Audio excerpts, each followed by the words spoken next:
Hi mga Bebs! Welcome to a day in my life at may pupuntahan tayong beach ngayon. Kaya, samahan niyo ako! Siyempre mga Bebs, required mag-tiktok pag naka-outfit tayo na maganda, diba? Kaya ayan, tama sa'yo lang si ante. Akala mo talaga, dancerist. Ito yun mga Bebs, nasa biyahe na pala kami niyan. At tamang sandal lang para hindi mahilo. At dito natingin ako sa mga punong dumadaan. Kasi gusto ko talaga ng acacia tree. Nakakita ko dito ng maganda. O, diba? Wow, so big. Kaya yan. Ito, ang ganda. Lalo na yung mga malalaking acacia tree talaga, guys. Ang amazing lang kasi nilang tignan. Kasi diba, pag kung gano'n nakalaki yung puno ng acacia, meaning, ang tagal-tagal na nun. Kaya na-amaze ako pag may nakikita akong acacia tree.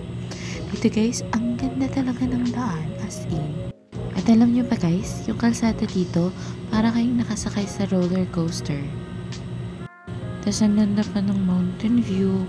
Kung nakita nyo to sa personal guys, ay nako, magagandahan din kayo. So ayun na nga po, after an hour na biyahe ay nakarating na din kami sa aming destinasyon. At andito po kami ngayon sa Pakpaklawin Beach Resort. It's a 10 out of 10 and a must-visit place here at Palawan kung natutour kayo dito. And as you can see guys, crystal clear talaga yung tubig dito pag naaarawan. At sa sobrang peaceful ng place, nakatulog ang ante nyo. Opak! Tamang aura lang si ante after power nap. And since may energy na si ante after power nap, ayan, maglilibot-libot muna ako dito at titingnan ang napakagandang view. Oh, hindi yan ha, hindi yung nasa harap ng screen. If ever man guys, maka-visit kayo dito, kasi napakaganda niyang tagnan sa personal. Kasi nakikita mo talaga yung mga puno, yung bundok. Ayan. Tapos yung water dyan is napaka-clear talaga. Ayan. Pupunta tayo sa tubig at ipapakita ko po sa inyo kung gaano siya ka-clear.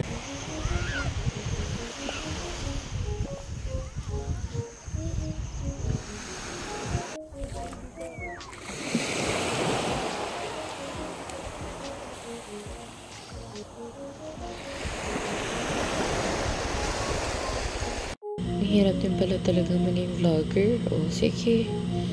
Panindigan mo yan. Ayusin mo. O, ayan. Ano ka dyan? O, tamang lakad lang, no? I really enjoyed the peacefulness and calmness of the place. And I hope you can come here too someday.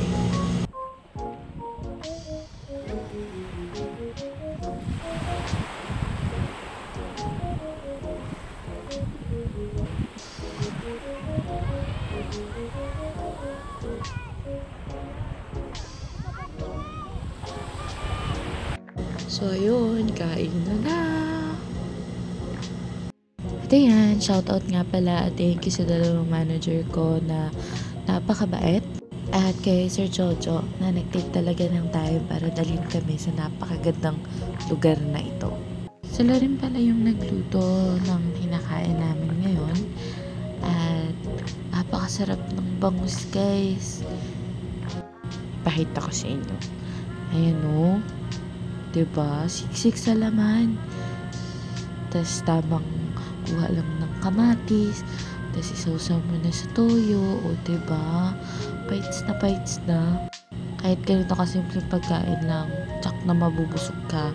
Lalo na pag sa tabing dagat pa ikaw nakain ng ganyan. O, putok-batok ka na naman mamaya, besh. Dahan-dahan lang sa pagkain. Ang sinasabi ko talaga sa'yo. Dahan-dahan lang kasi walang magsisin sa GC. Nako. At pag beach guys, di talaga mawawala yung mga dogs. Ang dami talagang dogs dito. At dahil busog na si ante nyo, ayan, nagre-relax at natingin sa paligid. Alam nyo pa guys, yung isa sa mga pinunta ko talaga dito is yung sunset.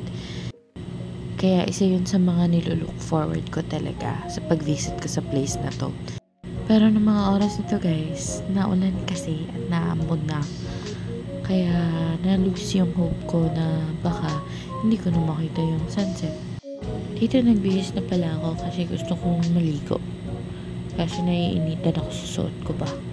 And dagdag pa init itong iniinom nila na Jack Daniels Old Number 7. Diba? Social lang inumin. Pero nagsip lang talaga ako dyan. Kasi 40% alcohol ba naman. Ng mga oras na to guys ay tumigil na po yung ulan. Tsaka nagpakita na po yung araw. Kaya tignan nyo naman yung dagat guys. Nagniningning. Bala yung kasama ko pala dito guys is yung mga katrabaho ko. At ayan o, si Sir Renz. Nasayaw na. Mas maganda yung sayawan mo. Sayawan mo.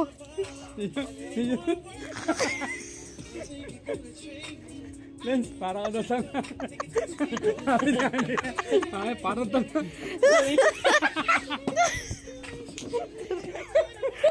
SE, nasaya lang talaga nila tignan.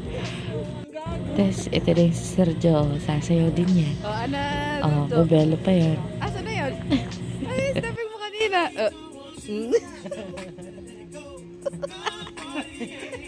Tigas ng katawan. I'm so happy and blessed to meet these people dito sa Palawan. Especially me na living alone and malayo sa pamilya ko. And alam niyo pa guys, I'm so lucky kasi I was actually hospitalized for 2 days and I can tell na nag-worry sila and they cared even though hindi pa kami ganun katagal magkakilala. Kaya thank you sa inyo mga sir and ma'am. Sure, mamimiss ko po kayo pagbalik ko ng Cebu. And shoutout sa mga supervisor ko for giving me this kind of opportunity to travel and work po. And thank you to God din sa blessing. And ayun na nga, lumungsong na nga ako sa tubig. And alam nyo ba, diba umulan kanina guys? So I prayed talaga na sana ipakita man lang sa akin ni Lord yung sunset mamaya. Kasi yun yung nilulook forward ko. Hindi ba nga, sabi sa Mark 11:24, therefore I tell you, whatever you ask in prayer, believe that you have received it and it will be yours. Kaya maniwala ka lang at manalig. Kaya while waiting sa sunset, ini-enjoy ko muna yung view. Kasi alam ko, pag umuwi na ako ng Cebu, mamimiss ko talaga to. At ito na po guys yung pinag-pray ko. O diba? Ang ganda. Kaya kung sino ka mang nakikinig, kung ano mo mga goals at plans mo sa buhay, ask it in prayer. And manalig ka. At ito yung marireceive mo.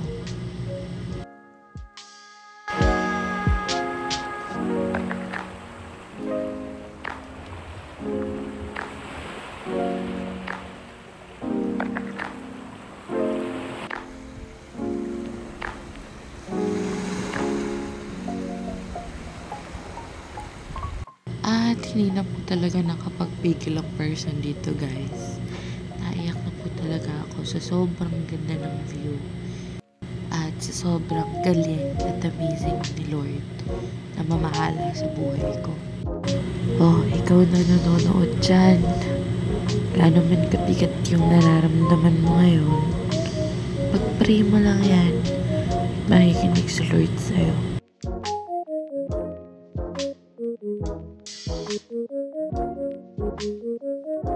So, hindi na talaga siya naging a day in my life, no? Naging MMK na siya. So, anyway, guys, enjoy the view, enjoy the sunset. Kasi ako, nag-enjoy din sobra sa place na to. And siguro totoo yung sabi nila na pag nakapunta ka talaga ng Palawan, for sure, magkakambak-ambak ka. Kaya, I'm looking forward sa next travel ko here. Hopefully, I can travel with my family and loved ones. And soon, sana makapag-travel din ako sa iba't ibang tourist spots dito. Kasi dito pa nga lang sa Pakpaklawin, ang ganda na eh. Sa Ilito pa kaya, sa Coron pa kaya, diba? I'm just waiting for God's plan. soon. And I hope na makapunta talaga ako dito ulit. And here guys, enjoy the sunset!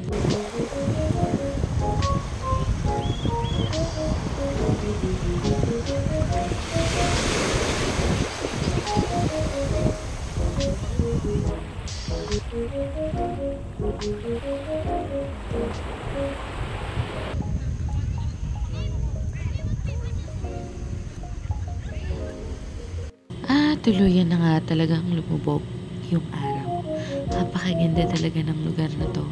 And again, a must visit place po if nag-travel kayo dito sa Palawan.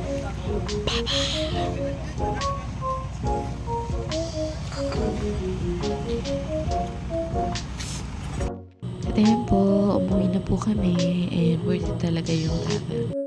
And yung na-experience ko today.